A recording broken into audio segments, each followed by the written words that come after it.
Hello guys, welcome to the video and welcome to Jaeger's Garage. It's raining outside like cats and dogs, so I'm stuck inside doing this, which that's not a problem because it's kind of cool.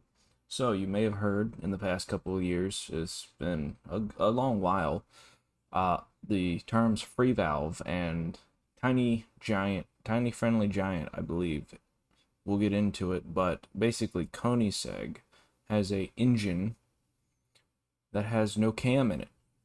And for those of you wondering, cam is these guys, and a cam is just a basically a rod with a bunch of lobes on it that, as it rotates, it opens and closes valves, intake, exhaust.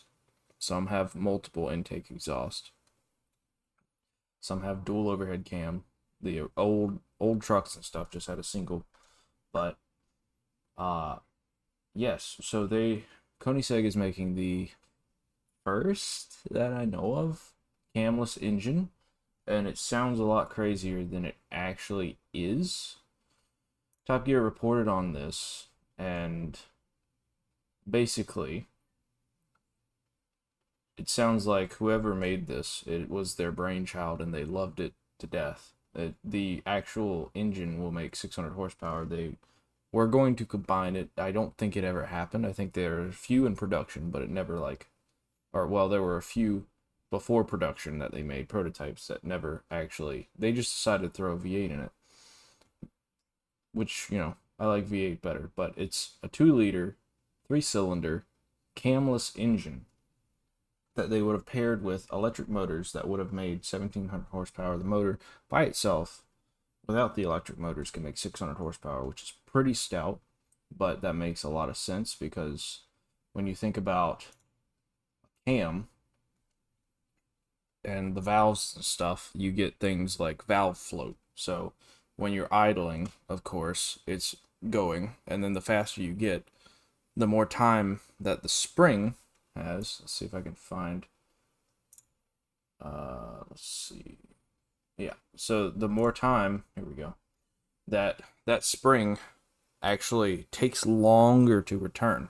It takes a lot longer. This is what they call valve float, and you can put stronger springs in it, but that'll hurt your idling. That's why things with bigger cams are better cams for top end idle and chop. That's why that happens. So with this system, you can actually perfectly actuate and control every single valve to move as fast down and as fast up as you need to. So it's very, very good at running, basically. The only thing is reliability, obviously, because it's all a bunch of solenoids. I don't remember. I think they're just electronically controlled. They might have kind of like a diesel with oil pressure or something. This might actually show it. I think they're just electronically controlled. But either way, it's absolutely nuts that they've even designed such a thing. This goes into it right here, so you can see. So you have oil, and then you have air as a mixture, and it's just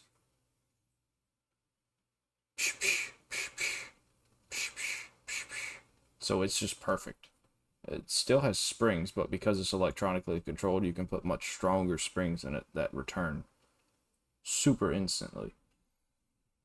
And for those of you wondering, the prototype did end up on YouTube, or at least I think it did, and this is actually what it sounds like.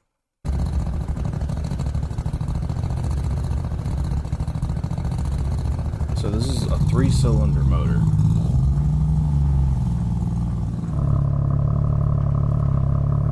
And it does kind of sound like a 3-cylinder. I've drove a Buick before with a 3-cylinder. It's funny sounding, but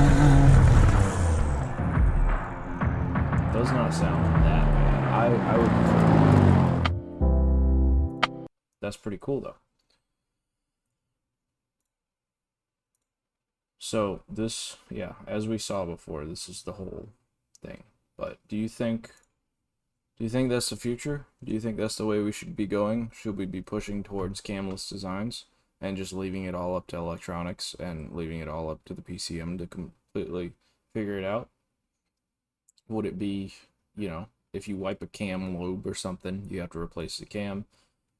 However, with this, if one of the solenoids goes out, you just put a solenoid in it, as long as, you know, you don't have valves mingling with the cylinder head.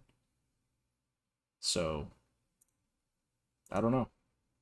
What do you guys think? You guys think that this will pop off? I mean, obviously they didn't put it in there, so something, they must have hit some kind of roadblock or something. But yeah, variable valve control, like it's saying right here. It's why VTEC is a thing, and MIVEC, Mitsubishi's version, basically where it has two different cam profiles that switch whenever you get to higher RPMs. Pretty crazy stuff. Interesting technology for sure. Anyway, that's all I have to say. I'll see you guys later.